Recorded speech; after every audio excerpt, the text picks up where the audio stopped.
So I have a new way that I like to make suya. Still loaded with lots of seasoning, but this time it's grilled to perfection.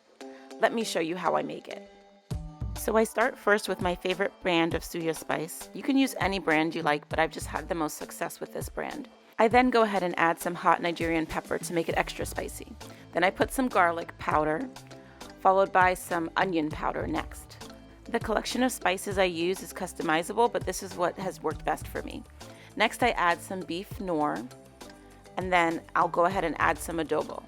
So I mix it all together. All of these are needed to really bring out the flavor of the meat. Once I have all my spices nicely mixed together, I go ahead and set it aside. So next I start with some thinly sliced pieces of beef that I got from the butcher. This is about a pound of beef here, a total of 4 slices for me. You can see this is about how thin I sliced them all. This is what's going to work best. I made sure to go ahead and wash the pieces and then pat them dry so that I can prepare to season them. Start with sprinkling on just a very small amount of salt on this first top layer of all the pieces of beef. Then I go ahead and generously sprinkle on the suya spice. You can see that this top layer of the meat is really coated very heavily with all of this spice. And it's needed because that's what's going to make sure that all of the meat is able to really pick up all of the flavor and spice. So I use this stovetop grill, or griddle, I guess it's called, to make the suya inside. I prepare it by brushing on some vegetable oil, and I do this very generously. I love this griddle because it's one of the easiest, quickest way to kind of get that smoky flavor for the meat. So I go ahead and lay the pieces of meat with the seasoning side down onto the grill once it's hot. The way I had set it is that my larger burner is up front, so I usually set that to medium, sometimes medium low, whereas the smaller burner's in the back, so I usually set that to medium or medium high. So then once it's down, I immediately go and sprinkle some more suya spice mixture on top of the meat, just to make sure that it's very nicely coated.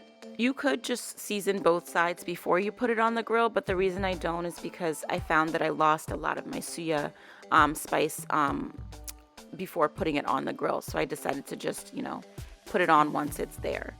So then I go ahead and pat down some of the spice just into the meat with a spoon. This is optional, but I found it helpful. Once you feel that the meat has a nice char on one side, you go ahead and flip it over. I do this pretty easily. I cook each piece usually for about a few minutes on each side, but it really depends on how thick your piece of meat is and how high your heat is. Pretty soon you'll see it's all done, so then I go ahead and take everything off of the heat. The beef looks amazing and has a nice smoky flavor to it. So I let the piece of meat rest on a plate for a bit, and then I go ahead and cut it into small pieces. You can cut it according to whatever size you prefer. Then I dress it with some onions and sprinkle a little bit extra suya spice on top, and before you know it, it's ready and amazing.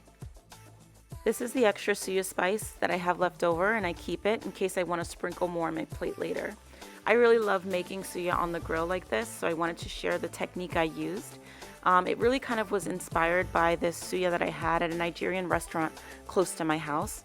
I never had it prepared in this specific way before, so I went home and tried to kind of recreate it, and this is my interpretation. Thanks for watching.